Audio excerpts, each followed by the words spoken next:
In August 2019, the world laughed when President Donald Trump reportedly asked his advisors a question that sounded like it came from a game of Monopoly. Can we buy Greenland? The media reaction was instant. Denmark's prime minister called the idea absurd. Late-night hosts made jokes about gold-plated hotels on glaciers. It was painted as the ultimate example of a real estate tycoon losing touch with reality. But here is the twist that didn't make the headlines. He wasn't the first American president to ask. He wasn't even the second. The United States has tried to acquire Greenland at multiple points over the past 150 years. This isn't a story about a random tweet. It's a story about a geopolitical obsession that keeps resurfacing.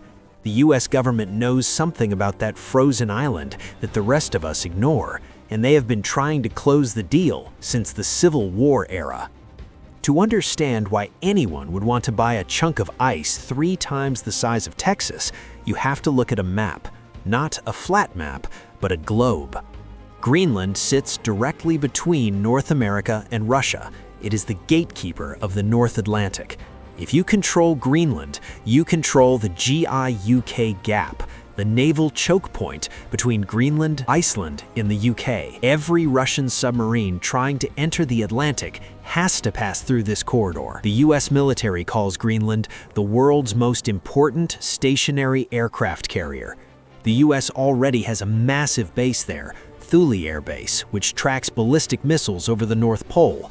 But leasing a base and owning the land are 2 different things.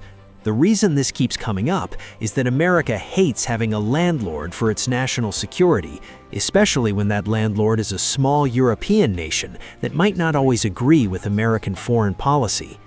The first time America considered buying Greenland was in 1867. Secretary of State William Seward, the man who bought Alaska, commissioned reports on acquiring Greenland and Iceland as northern sentinels of the American hemisphere. The idea never advanced to a formal offer, and after the controversy over buying Alaska, Congress had little appetite for more ice.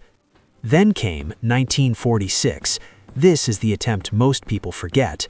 Fresh off winning World War II, President Harry Truman saw the strategic threat of the Soviet Union. He didn't just float an idea, he made a concrete offer. Secretary of State James Barnes formally proposed that the US purchase Greenland for $100 million in gold, approximately $1 billion in today's money. It was a serious diplomatic maneuver. Denmark politely refused, but a few years later, in 1951, as part of a broader NATO defense agreement, the US was granted rights to establish Thule Air Base as part of the strategic Arctic infrastructure. So when Trump brought it up in 2019, he was essentially just reopening a cold file. The difference was the delivery. Truman did it through secret diplomatic cables. Trump did it through the media, but the motivation was the same. It wasn't about golf courses. It was about China. China had recently sought contracts for airport construction and infrastructure projects in Greenland and pursued mining operations. The absurd offer was actually a blunt signal to Beijing. This is our backyard. Keep out. The irony of the ridicule is that Greenland is likely worth trillions.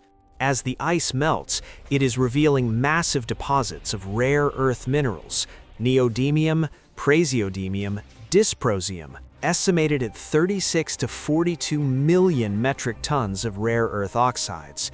These are the materials we need for iPhones, electric cars, and fighter jets.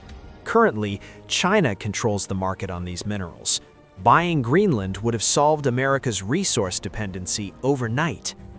We look at nations as permanent things, but history is just a series of real estate deals. The US bought Louisiana from France, Florida from Spain, Alaska from Russia, and the Virgin Islands from Denmark. Buying Greenland fits perfectly into American expansionist history. The only thing that has changed is that in the 21st century, you can't just buy people and territory like furniture. The 57,000 people living in Greenland have their own government and identity, and they aren't interested in being sold. The story of buying Greenland isn't a joke about an erratic president. It's a reveal of how superpowers think. They don't see landscapes, They see assets, choke points, and resources. Trump's offer was clumsy, but the logic behind it was cold, hard, and historically consistent. But what do you think? Should the US keep trying to acquire Greenland for national security, or is the era of buying countries over? Let me know in the comments, and make sure you are subscribed for the next video. You absolutely do not want to miss that.